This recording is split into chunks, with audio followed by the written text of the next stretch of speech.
I think Erlang is trying to accommodating Novanto's camp in order to make the way for him to have the 2 + 5 full years of chairmanship in the party in 2020. Kibarkan rasa persatuan, raih mimpi wujudkan semua angan dari Indonesia untuk Indonesia.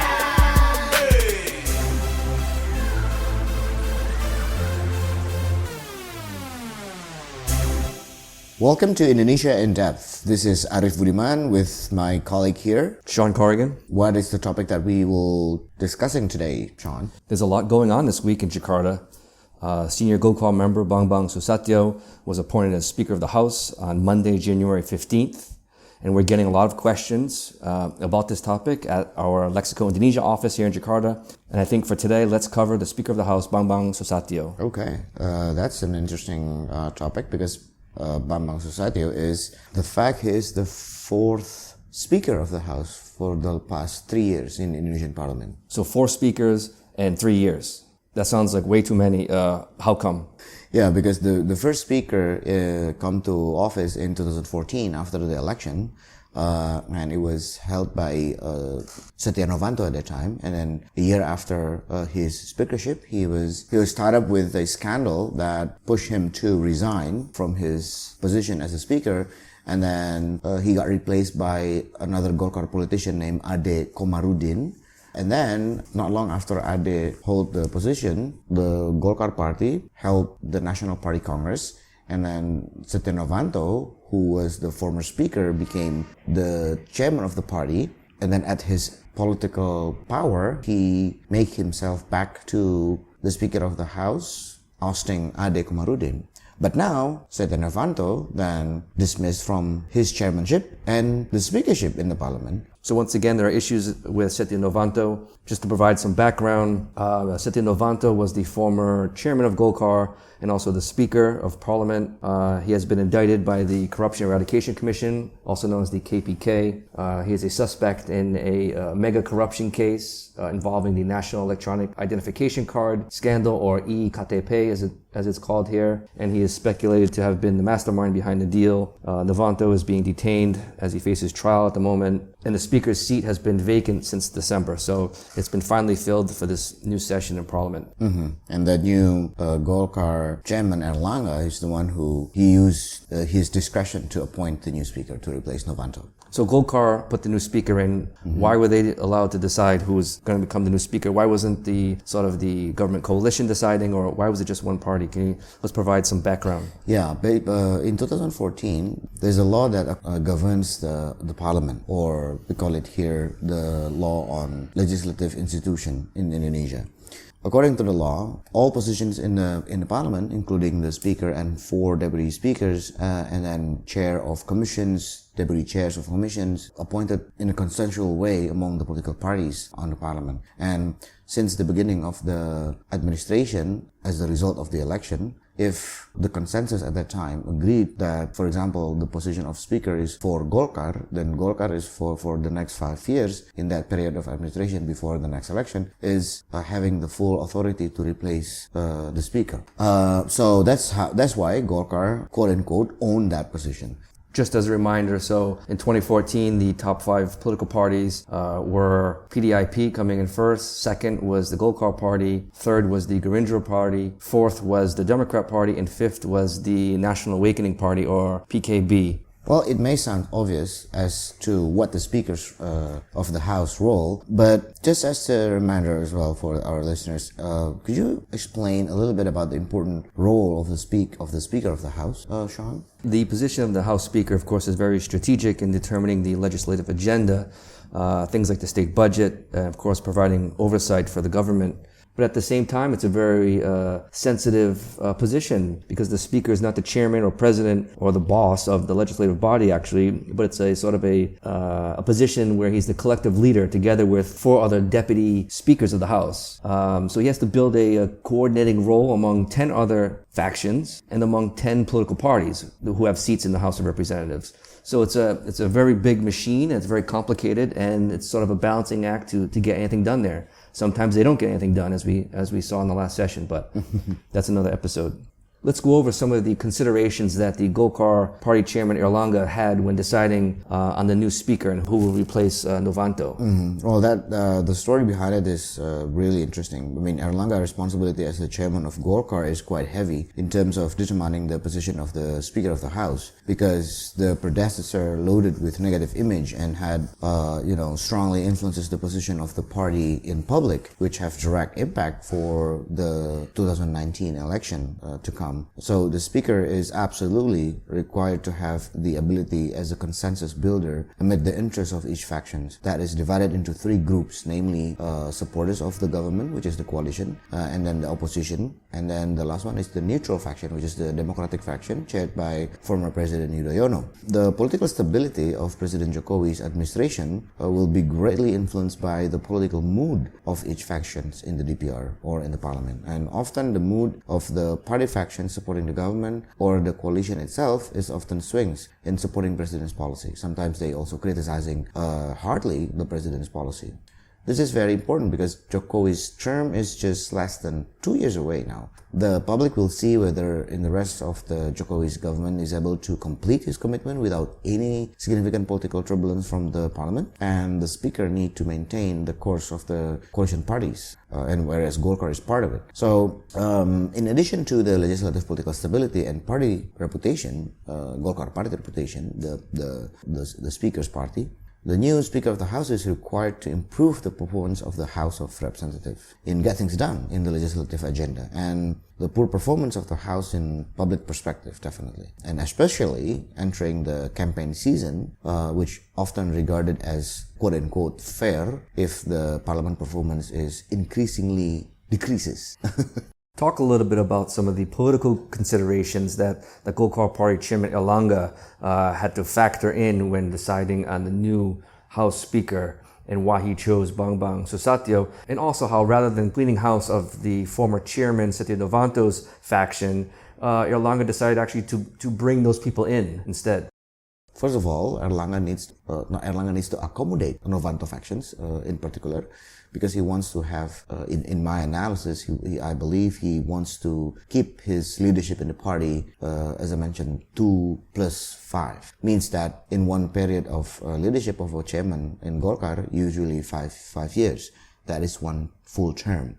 And now Erlangga came as chairman in the last 2 years before the next National Party Congress. So he is the chairman for the next 2 years, but in 2020, after the election, the party will hold the National Party Congress, and definitely he's aiming beyond 2 years. So he wants to accommodate all people on the other camp that already dismissed as chairman and the previous speaker, Setia Novanto. And I heard rumors that somehow Bambang Soesatyo is part of the Novanto's camp. So I think Erlangga is trying to accommodating Novanto's camp in order to make the way for him to have the 2+5 full years of chairmanship in the party in 2020. So keeping sort of an inclusive party, bringing in some of the people from the former Setia Novanto's camp, bringing them in, embracing them, but also having a more united Golkar party with the long-term plan of holding the position longer, only than the 2 years, and going on for another full term as head of Golkar. Absolutely. Proklamasi Kami bangsa Indonesia.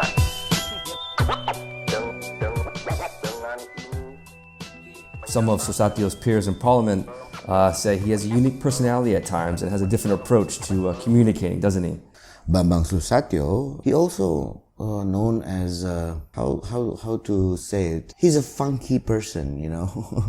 See, he always go around to see his colleagues in the party and the DPR with, you know, calling them "hey dudes," you know, things like that. So he's a less formal guy, but yet he's very smart and he's very critical. His critical thinking towards the government and towards his own party is really make him stand in a good position, because he was former journalist and also a businessman. I think Sean has other information about Bambang Soesatyo.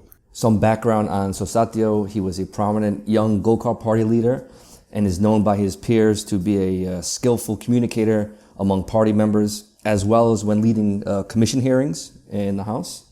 These types of skills are certainly needed by the House Speaker and also to support the new Golkar Party Chairman, Erlang. Soesatyo's appointment as House Speaker is part of a long-term plan by Erlang to build his foundation to run for a full 5-year term in 2020. And Soesatyo is expected to play a big role in this. Before becoming Speaker, Soesatyo was the head of Commission 3, which is responsible for law and human rights and includes providing oversight on law enforcement and also importantly the National Police. So Arif, why don't you explain a little bit about some of the bills that Soesatyo was involved in Parliament? Yeah, Speaker Soesatyo is one of the DPR members who support to expedite the deliberation, which is the bill of the amendment of the Indonesian Criminal Code. Indonesian Criminal Code is part of the one of the Dutch colonial legacy era in the criminal code regime in Indonesia. And it has been, years and years, the public wanted to have the law changed and to scrap out totally the what has been left by the Dutch colonial government at the time. And also, Speaker Soesatyo is also an active member in the working committee of the amendment of the anti-money laundering law. Speaker Soesatyo also been very active in the establishment of DPR Special Investigation Committee or Pansus. And for our listeners, just briefly, Pansus is like a committee that is established based on a certain case, and it has a subpoena power. So probably, Sean, you've been following those Pansus really close. I think you can elaborate more to the listeners. There are two noteworthy special investigation committees that Soesatyo was involved in the House. The Special Investigation Committee on Bank Century was established to look into the controversial 2008 government bailout of more than $700 million. The bank was about to collapse, and there was a fear that such a collapse would trigger a national banking crisis. However, almost half of the funds are unaccounted for and never made it to the bank bailout. Until now, there are no clear answers as to what happened. The other special investigative committee that Soesatyo was on is the KPK, Special Investigation Committee, in 2017. And this committee was viewed negatively by many in civil society groups and other public groups, where the public saw this committee as an attempt to weaken the Corruption Eradication Committee rather than improve it. And this also came at the same time when the KPK was investigating this mega corruption case involving the EID scandal. Their focus was on the parliament. So at the same time this KPK is investigating this scandal and focusing on parliament, the parliament creates this special investigative committee on the KPK. So it's kind of what an interesting coincidence. Also, Soesatyo is rumored to have pressured a former lawmaker who was arrested as part of this national EID scandal. The lawmaker stated that Soesatyo pressured her into not speaking and cooperating to the KPK. Her statement was later recanted, but up until now it remains unclear what exactly happened, and the KPK is still investigating. And another point on Soesatyo is that he was called to testify by the KPK in this national ID card scandal, and he failed to show. So it's possible that he may be called to testify at the KPK. So we'll see what happens. So his name is not free of controversy. So any other impact in the parliament of from the new speaker, Soesatyo? How do you think, Sean?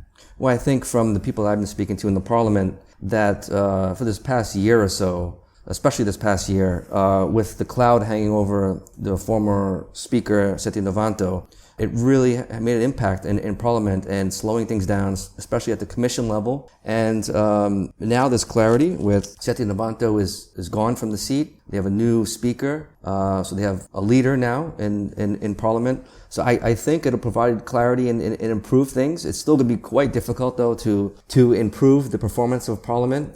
It's a tough job for Soesatyo, and I think it's still debatable whether he can pull that off and improve the performance of Parliament. It's a difficult task for anyone, but let's see how he does. As a reminder that the track record of the Parliament is, for this last year, was 11.5% of passing legislation. I think it's around like 6 out of 52 on the priority bill list. That is really low. So it's a very poor record. And they're also having to deal with carryover bills from the previous session. So Soesatyo has a big uphill battle in front of him. So we'll see how it goes. But at least there's clarity now, and they don't have that cloud hanging over the speaker's seat with Setia Novanto.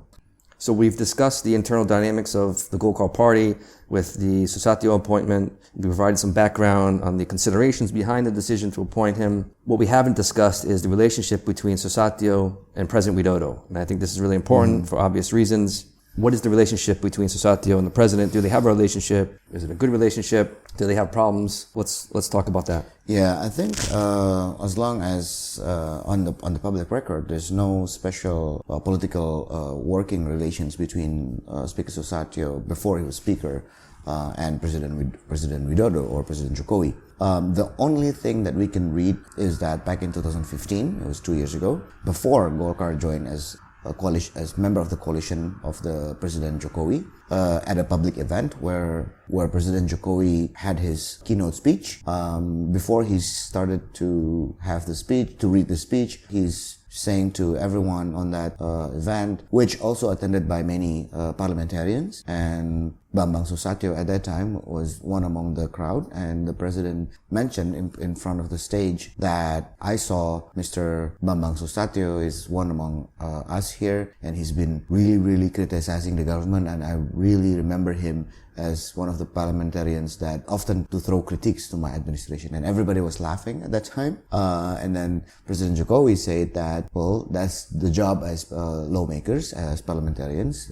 One of the job is to critique the government, and I think that's the only thin red line between the history between President Joko Widodo and Speaker Soesatyo. But that type of criticism is somewhat natural, as he was a lawmaker and criticizing the executive branch. And also at the time, the Golkar party was not part of the government coalition back in 2015. Exactly. They came in mid-2016. Exactly. So it's not, it sort of makes sense. Sort of makes sense, yeah. But what is the thing that really made Jokowi remember that at that time Bambang Soesatyo, because among any other critics from parliamentarians, which is normal, the nature of parliamentarians is that he often at that time back in 2015 always saying that Jokowi is not competent in this, in that. So the incompetency statement. So it was still a strong statement, yeah. Yeah, it was a pretty strong statement saying that the president is not competent, you know. And I think now Golkar, first of all, Golkar is already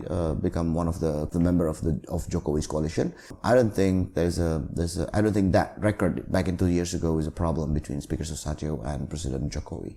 So the two don't have a strong relationship, but the issues they had in the past may already have melted away. So basically, it's an okay relationship, and most likely will actually build going forward, and the two will become closer, especially as they will both be needing each other up until 2019. Yes, exactly. And the key is also on the chairman of the political party Golkar, which is Elang. So because the one who appoints Speaker Soesatyo is Chairman Elang. So the key to keep Soesatyo in a good relation with the president is the chairman of Golkar itself. And also, I want to put one last point about Speaker Soesatyo, that because he has a strong background as a businessman, and now he's the Speaker of the House, and he has strong commitment to increase the performance of the Parliament, and also to meet so many deadlines to finish the deliberations of bills, and among those bills, there are many bills actually that related to business. And in my opinion, Speaker Soesatyo has a full understanding about how business operates in Indonesia, and including the challenges. And we're hoping that by having the speaker that understands business means that business can have more proactive engagement towards the lawmakers in the parliament, so that the aspirations that come from the business can be heard by the lawmakers. Well, let's hope that Speaker Soesatyo can focus on his duties in parliament and improve the performance there, and at the same time stay free of any corruption cases or scandals or any other issues with the Corruption Eradication Commission. We'll see. Yes, I hope so. Not anymore KPK, summon, or even name as suspect. Oh my God. Indonesia had enough of that drama. That rounds up our episode on the House Speaker, Bambang Soesatyo. Please subscribe to us on all your favorite podcast apps, iTunes, Google Play, SoundCloud, Stitcher. Please send us any feedback you have, any criticism, suggestions at info@indonesiaindepth.com. That's Indonesia in Depth. That's one word, no dashes. info@indonesiaindepth.com. And we look forward to hearing you and seeing you on the next episode.